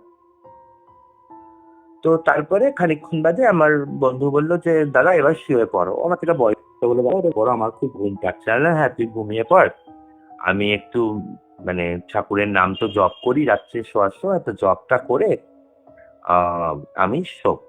তো আমি ওই একটু গঙ্গা জল নিয়ে যাই, আমি তো তো মাথায় দিয়ে, আর আমার ওই জপের মালাটা নিয়ে বসেছি জপ করতে। হঠাৎ দেখলাম বাথরুমের কলটার থেকে জল পড়ছে, মানে বেশ জোরেই জলটা পড়ছে, মানে সাথে সাথে করে এরকম আওয়াজ হয়, থেকে আওয়াজ হয়। তাই বললাম, আমি ভাবলাম যে বোধহয় জল ছিল না, মানে করে এখন ওরা মানে এসেছে পাইপে, তো সেই জন্য জল। তো আমি মালাটা হাতেই ছিল, তাই আমি রাখলাম ওই একটা তাকের ওপরে। আমরা যেখানে যাই অ্যাকচুয়ালি ঠাকুরের ছবি, আমাদের যে জপের মালা সেগুলো ক্যারি করি, সেটা একটা জায়গায় রাখি, সেখানে একটু ধূপ জ্বেলে দিই। যে রুমেই আমরা থাকি না কেন মায়ের ছবি রাখি। এবার ছবিটা রাখা রয়েছে। তো এবার আমি গেছি, যে বাথরুম থেকে কলটা বন্ধ করে এসে দেখলাম লাইট জ্বলছে বাথরুমের, মানে বাথরুমটা একটু সাইড মতন, মানে রুম থেকে দেখা যায় না, অ্যাটাচ কিন্তু একটা একটু বাঁদিকে চাপা আর কি। তো দেখলাম লাইট জ্বলছে, তো আমি ঢুকে বাথরুম, বড় বাথরুম, ঢুকে আমি কলটা বন্ধ করলাম, করে লাইটটা নিভিয়ে দিয়ে এসে বসেছি, বসে ওর নাম করছি। হঠাৎ দেখলাম লাইটটা ঠক করে জ্বলে গেল, আর তোমার হলো কলটা খুলে গেল। আমি একটু বিপদের আছি পেলাম যে সামথিং ইজ রং এগেন। হ্যাঁ, তো ভয় বলবো না, দুশ্চিন্তা হচ্ছিল, মানে সেটা ওয়াজ দ্য ফার্স্ট নাইট। তারপরে একটা গোটা জার্নি কলকাতা গুজরাট, তারটা আবার বাইকে। হ্যাঁ, তো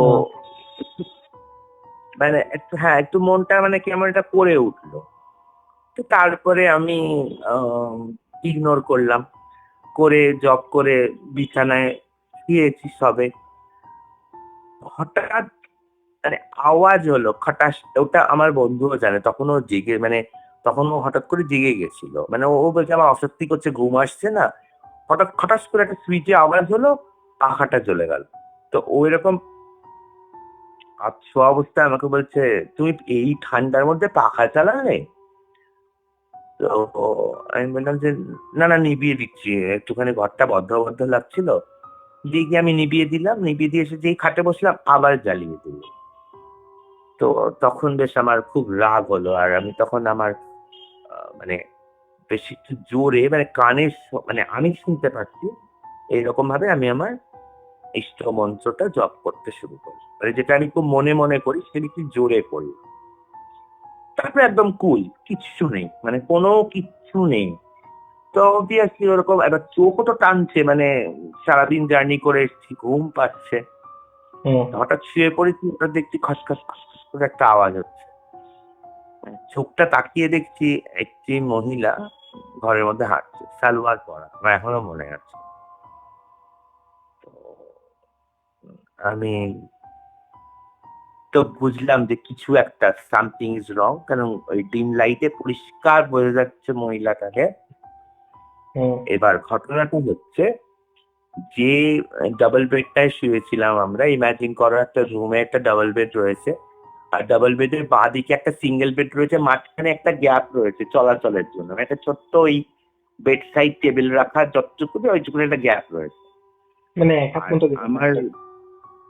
হ্যাঁ, এক হাত মতো একটা গ্যাপ, এক হাত মতন একটা গ্যাপ। এবার আমার বন্ধু শুয়েছে ডান দিকে, ওই পাশে সোফা রয়েছে, আর আমি শুয়েছি বাঁ দিক চেপে, ওই দিকটাতে খাটটা রয়েছে, আর মাঝখানে ওই গ্যাপটা রয়েছে। তো আমি ওকে হাঁটাচলা করতে দেখে আমি বুঝলাম যে best way is two ignore, মানে এ শারীরিক ভাবে আমার ক্ষতি করবে না, মানে করলে এতক্ষণ করে দিত, মানে যেটা আমরা বলি না ঘাড় মটকে দিল বা সামথিং লাইক দ্যাট, এরকম কিছু করবে না। হয়তো কোনো একটা energy is passing there from there, হয়তো ওটা ওর জায়গা, আমি সেই ডোমেনটাতে ঢুকেছি, তোকে ইন্টারফেয়ার করেছি বলে ওর রাগ হয়েছে, সেই জন্য ওর রাগটা ব্যর্থ করতে চাইছে, যেটা স্পিরিটসটা জেনারেলি করে। ভালো কথা। আমি এবার ইয়ে করে তো চোখটা বন্ধ করে নিয়েছি। চোখটা বন্ধ করার পরে আবার কৌতূহল হচ্ছে, চোখটা খুলে দেখি কি কি অবস্থায় আছে, ও গেল না রয়েছে, আওয়াজ পাচ্ছি না। তুমি বিশ্বাস করে আমি চিত হয়ে শুয়ে আছি, চোখটা খুলে দেখছি আমার পাশে ওই সিঙ্গেল বেড খাটটার মধ্যে বসে রয়েছে, মুখ কিন্তু দেখতে পাচ্ছি না। সামনে পুরো চুলটা পাশ দিয়ে নামানো, বড় বড়, বড় নয়, কাঁধ থেকে একটু নিচে অব্দি চুল, দুপাশে চুল, অন্ধকার তো, এবার লাইটের বিপরীতে বসে আছে, লাইটটা তো দেওয়ালে, অপোজিট সাইডে দেওয়ালে, এবার ওর মুখ আমি দেখতে পাচ্ছি না, অত ক্লোজেও না আমি মুখ দেখতে পাচ্ছি না, মানে একটা যেন কালচে মার্কা ছবি হয়ে যায় না, দেখবে যে ছায়া টাইপের আর কি, কিন্তু হাত পা স্পষ্ট, সালোয়ার পরে আছে বুঝতে পারছি। আমি আবার চোখটা বন্ধ করে নিই, চোখটা বন্ধ করে নিয়ে তারপর কি হলো? হ্যাঁ, তারপরে আমি একটা মুখে দেখছি, আমার মুখের ওপরে এরকম ঝুঁকে রয়েছে পুরো, আর ওর চুলগুলো আমি ফিল করছি, আর বিভৎস একটা গন্ধ, মানে ওই দেখবে ডেড বডি ডিকে করে গেলে যেরকম গন্ধ হয়, ওরকম একটা গন্ধ আসছে আমার নাকে, মানে মৃতদেহ পচে গেলে যেরকম গন্ধটা বেরোয়, গন্ধটা যেন ওই মুখের ভেতর থেকে আসছে আর কি। আর মুখের কোনো মানে শেপ নেই, ইটস লাইক আ হলো, মানে মুখটা যেটা ওটা মানে ঝুঁকে রয়েছে, এমনিতেই তো অন্ধকারে দেখতে পাচ্ছি না, কিন্তু যতটা মনে হচ্ছে নাক মুখ বুঝতে পারছি না, মানে অতটা ক্লোজে তো নাক মুখ বোঝা যায় কিন্তু বুঝতে পারছি না, মানে মনে হচ্ছে না একটা মানে গর্ত ওই জায়গাটা, মানে একটা হলো টাইপ ভেতরটা আর কি। তো তখন আমি খুব জোরে আর কি আমার মানে মা দুর্গার নাম করি, খুব জোরে করে চোখটা বন্ধ করে দিই, মানে একরকম খুব জোরে, মানে এতটাই জোরে চিৎকার করেছি আমি যে আমার বন্ধু উঠে পড়েছে। তো উঠে পড়তে তখন ও তো উঠে পড়েছে, তখন আমাকে কি হয়েছে কি হয়েছে, তো আমি তখন চোখটা খুলে দেখলাম কিছু নেই, আর তখন মধ্যরাত্রি হয়ে গেছে, মানে বেশ 12:30 একটা মতন বাজে। তো তারপরে খুব টায়ার্ড ছিলাম, মানে অনেকক্ষণ একটু এপাশ ওপাশ করার পরে আমি ঘুমিয়েই পড়ি। তারপরে ভোরবেলা যখন ওই ঘুম ভাঙে তখন রুম সার্ভিসের ছেলেটা আসে ডাকতে, তো আমি ওকে বলি যে, আমি ওকে চেপেই ধরি একরকম, যে বলো তো কি হয়েছে তোমাকে, এইখানে এরকম কি করে হয়, মানে আমি রাত্রে খুব ভয় পেয়েছি, হ্যাঁ, তো এখানে কিছু মানে আমার অদ্ভুত জিনিসপত্র দেখেছি ঘরে। তো ছেলেটা তখন বলছে যে ये घर अच्छा नहीं है, তো বললাম আচ্ছা নেই তাহলে আমাদের দিলে কেন, আরো তো রুম ছিল, বলছে না দোতলা পুরো ফুল ছিল, মানে ফার্স্ট ফ্লোরটা, তাই জন্যই আপনাদের সেকেন্ড ফ্লোরে, জেনারেলি সেকেন্ড ফ্লোরে আমরা কাউকে ঘর দিই না, আমাদের এটা ভেঙে রেনোভেট করা হবে, করে মানে আবার করে পুজো আচ্ছা করা হবে, তারপরে তারাটা একটু ডিস্টার্ব, কিন্তু আপনারা ওই সময় এসেছেন বাইরে থেকে, তো কোথায় যাবেন সেই জন্যই আমরা দিলাম, ভাবলাম দুজন তো আছেন, জেনারেলি ফ্যামিলি এলে একটু বেশি ডিস্টারবেন্স যারা কমপ্লেন করেছে, তো আমরা হলে আপনারা দুজন আছেন, তো হয়তো সেরকম কিছু হবে না, তো এরকম আর কি, মানে খারাপ কিছু একটা ছিল, মানে ওরাও জানতো ব্যাপারটা আর কি, মানে এটা ঘটেছে আমার সাথে।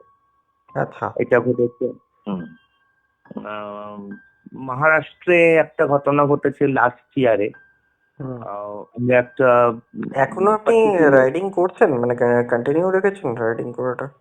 আমি গত বছরও গিয়েছিলাম, এই বছরটা যেতে পারিনি, কারণ আমি 23-24 পরপর 2 বছর গেছি, তো সেই জন্য আমি মানে আমি 18-19 দুবার পরপর 2 বছর গেছিলাম, তারপরে তো কোভিড হয়ে গেল, পুরীতে যেতে পারিনি, 21-এ গেছিলাম, 22-এ আমার মা পড়ে যায়, মার একটা অ্যাক্সিডেন্ট হয়, প্লাস আমি নিজেও মারাত্মক রকমের অসুস্থ হয়ে পড়ি, তারপরে 23-এ আমি আবার যাই, 24-এও যাই। তো সেই জন্য এই বছরটা একটু আমরা গ্যাপ দিয়েছি আর কি। মানে আবার একটু কাজকর্মে কনসেন্ট্রেট করব। আম, তারপরে আবার পয়সা করি আবার একটু জমাবো, তারপরে আবার বেরোবো আর কি। আচ্ছা মানে সে যদি অফিস থেকে মানে অ্যালাউ না করে বা প্রফেশনে কোনো বাধা আসে, সে আমরা প্রফেশনটা লিভ করে দেবো আর কি। মানে আমরা এতটাই মানে ওই ব্যাপারটা মানে মানে আমাদের খুবই প্যাশনেট। প্যাশনটাকে হয়, হ্যাঁ, খুবই আমরা ওই ব্যাপারটাতে ডেডিকেটেড। যাই হোক, তারপরেও বহু ঘটনা ঘটেছে। ঈশ্বরের কৃপায় বলতে পারো,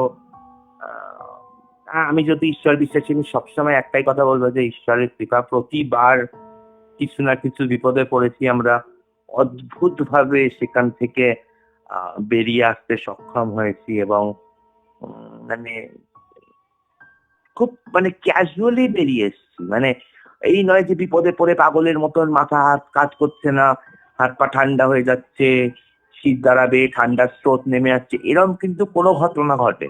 মানে খুব ক্যাজুয়াল। ওই যে বললাম গত বছর মহারাষ্ট্রে হয়েছে। আমি ছোট্ট করে এটা বলে শেষ করি। আমরা একটা হোটেলে উঠেছিলাম একটি জ্যোতির্লিঙ্গ দেখতে গিয়ে। খুব পুরনো একটি শহর এবং খুব যুদ্ধ বিধ্বস্ত একটি শহর, যেখানে বহু যুদ্ধ হয়েছে মুঘল আমলে। তো ওই জায়গাগুলোতে না হয়, মানে আমি শুনেছি যে ওইসব জায়গাগুলোতে মানে আমার যিনি গাইড আছেন, স্পিরিচুয়াল গাইড, উনি সবসময় বলেন যে যেসব জায়গাগুলোতে এইসব খুব যুদ্ধ টুদ্ধ হয়েছে, বহু প্রাণহানি ঘটেছে, বহু লোকক্ষয় হয়েছে, সেখানে তাদের স্পিরিট গুলো রয়ে যায়। কারণ সবার তো সদ্গতি হয় না, সব স্পিরিটের ঊর্ধ্বগতি হয় না, সবাই টাইমলি ডেথ সবাইকার হয় না। বিশেষ করে যুদ্ধে কারো টাইমলি ডেথ হয় না, যুদ্ধে অকাল মৃত্যু হয়, ঠিক আছে? তো সেই অকাল মৃত্যু হলে যেটা হয় যে ধরো একটা মানুষের 30 বছর আয়ু, মানে 80 বছর আয়ু, সে ধরো 50 বছরে মারা গেল, তো আরো 30টা বছর তাকে কিন্তু এই মানে তার ডোমেনে ঘোরাফেরা করতে হয়। হ্যাঁ, এটা যারা প্যারানর্মাল অ্যাক্টিভিস্ট তারা সবসময় এই কথাটা বলে। তো আনটাইমলি ডেথ যেটা বলে আর কি। তো এরকম আমরা ওই ঘরে বসে আছি রাত্রিবেলা, আমার খুব দাঁতে ব্যথা করছিল, আমার দাঁতে একটা প্রবলেম হয়েছিল। তো আমি ওই ব্যথাটা নিয়েই অ্যাকচুয়ালি বেরিয়ে গেছিলাম, ওষুধ খেয়ে খেয়ে খেয়ে খেয়ে যাচ্ছিলাম। তো হঠাৎ করে রাত্রিবেলা দেখছি যে ওই মানে করিডোরটায় একটা মানে নবনির্মিত বাড়ি, সেটাকে হোটেল হিসেবে ভাড়া দিচ্ছে। রুম টুম ভীষণ সুন্দর, ওয়েল ফার্নিশড একদম। আচ্ছা, কিন্তু করিডোরটার ভেতরে মনে হচ্ছে কেউ যেন যাতায়াত করছে। তো করতেই পারে, আমি একা করেই আছি। আর ওখানে সব বাসে করে লোক নামে, তারা নামছে, তারা রান্না বান্না করছে, খাচ্ছে, কেউ হয়তো কোনো টয়লেট টুকু ইউজ করছে, যাচ্ছে, এরকম করে অনেকে। বাসে করে যায় রাত্রিবেলা, কোনো একটা হোটেল নিল, একটা রুম নিল, সবাই টয়লেট গুলো ইউজ করে নিল, আর ওই রকম ওপেন রাস্তায় রান্না টান্না করে নিল, নিয়ে খেয়ে দিয়ে আবার সকালবেলা পুজো দিল মন্দিরে, আবার বাসে উঠলো, বেরিয়ে চলে গেল। মানে এরকম বহু আমি দেখেছি, বিভিন্ন তীর্থে আমি দেখেছি।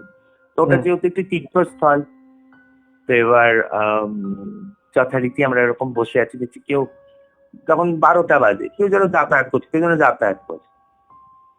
হঠাৎ দেখছি যে দরজাটা, মানে মেন, মানে রুমের যে মেন দরজাটা, ওর যে হ্যাশ বলটা যেটা টানা ছিল আর কি, হঠাৎ দেখছি হ্যাশ বলটা উঠে গিয়ে নড়তে নড়তে হ্যাশ বলটা খুলে যায়।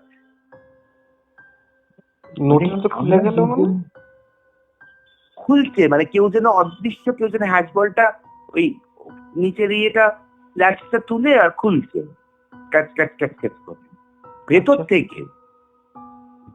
থেকে। মানে আমরা দুজনে না অবাক হয়ে গেছি ওটা দেখে। মানে কেউ কোথাও নেই, আমরা দুজন ছাড়া ঘরে কেউ নেই। ওপরে একটা চিকচিনি লাগানো আর ওই হ্যাশ বলটা লাগানো। হ্যাশ বলটা আপনি উঠে গিয়ে আর মানে এরকম ক্যাট ক্যাট ক্যাট ক্যাট আওয়াজ হচ্ছে, আর ক্রমশ মানে বেরিয়ে আসছে আর কি, মানে খুলে যাচ্ছে। তো মানে মানে রীতিমতো একটা মানে শক বল না, মানে চমকে গেছি আর কি, কি হচ্ছে, এটা কি হচ্ছে চোখের সামনে। তো তাড়াতাড়ি করে আমি উঠে গিয়ে ওই হ্যান্ডবলটা ধরে মানে আবার টেনে লক করে দিয়েছি।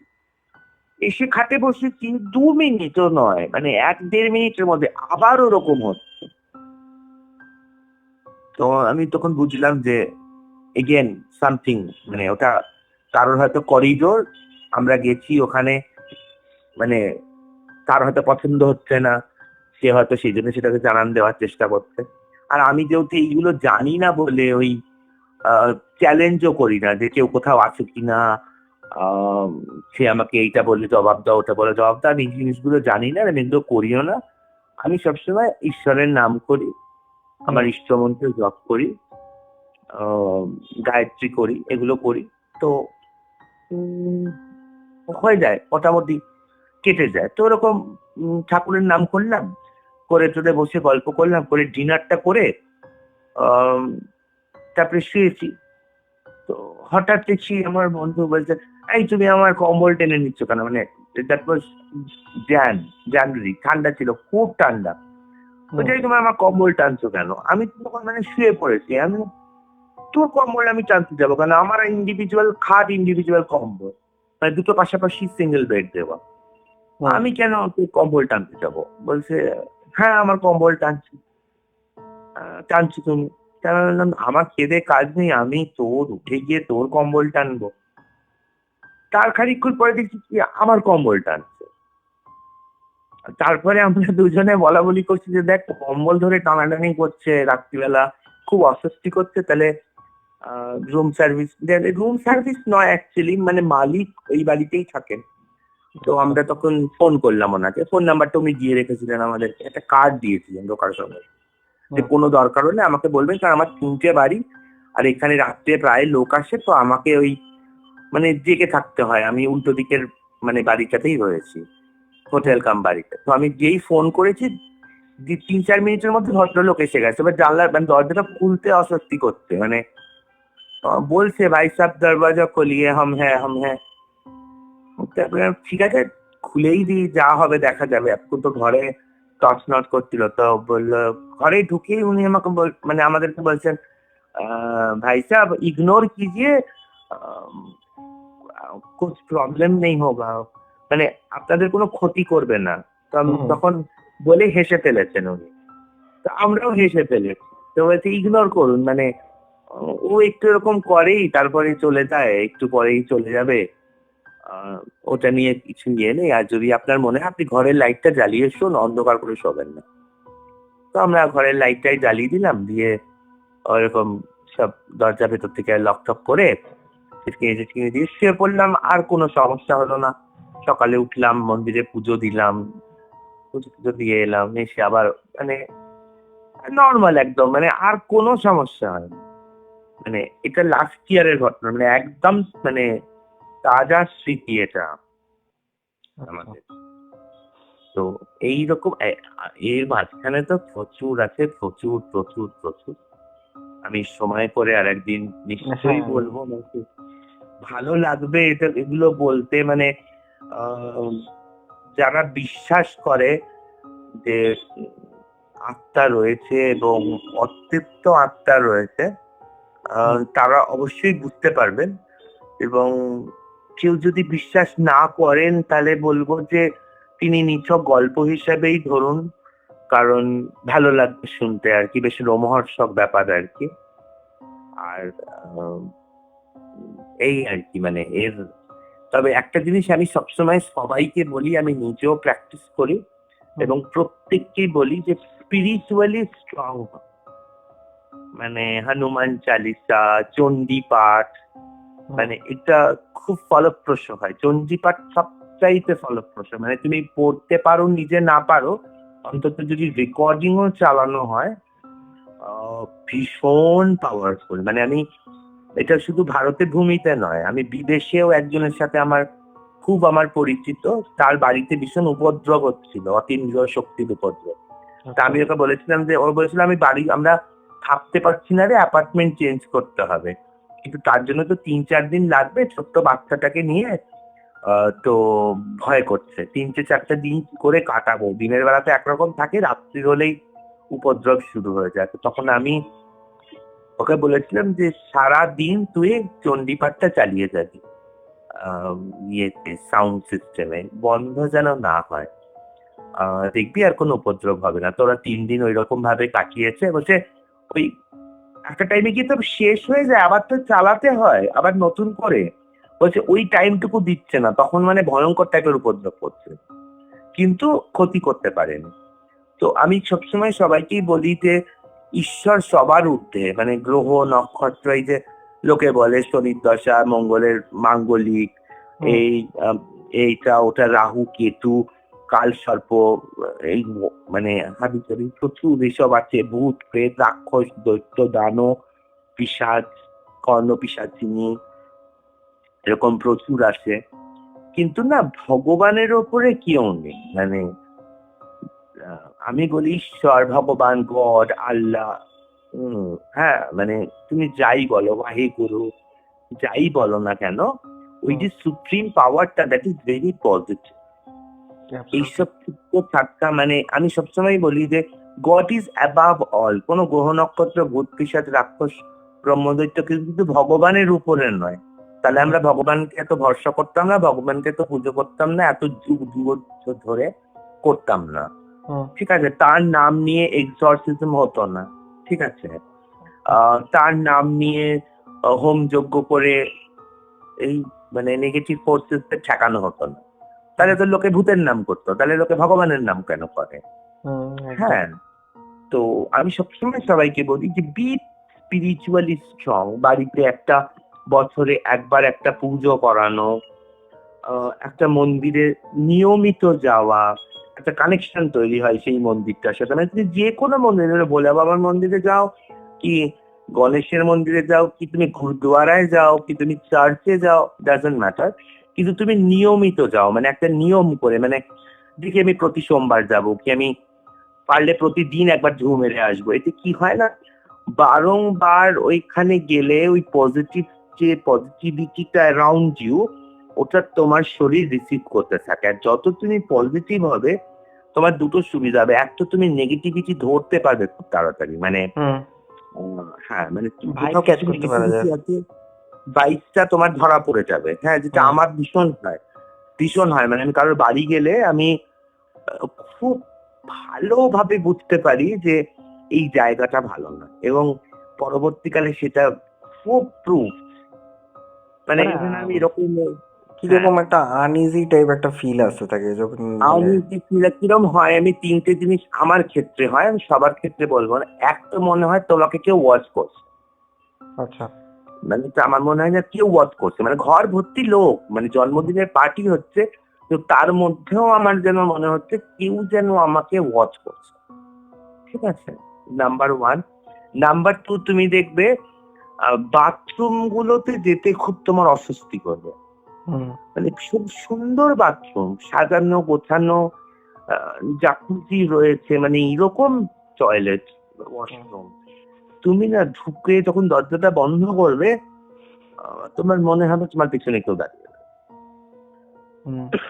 2 নম্বর। আর 3 নম্বর যেটা আমি সবসময় বলি, ওই সব বাড়িতে দেখবে খেয়ে দিয়ে এলে তোমার শরীর খারাপ করবে। যার জন্য আমি খুব স্ট্রিক্টলি এখন একটা ফলো করি, আমি সব বাড়িতে খাই। প্রথম কথা, আমি শ্রাদ্ধ বাড়িতে খাই না, একদম খাই না, মানে একদমই খাই না, মানে কিচ্ছু মুখে দিই না, not even glass of water.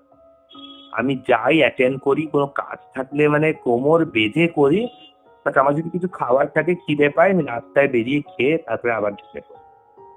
মানে আমি একদম শ্রাদ্ধ বাড়িতে খাই না, বিকজ একটা না, ওই যিনি চলে গেছেন তার না একটা হাহাকার থাকে, ঠিক আছে, এবং ইউ নেভার নো যে সেই মানুষটা কেমন ছিলেন।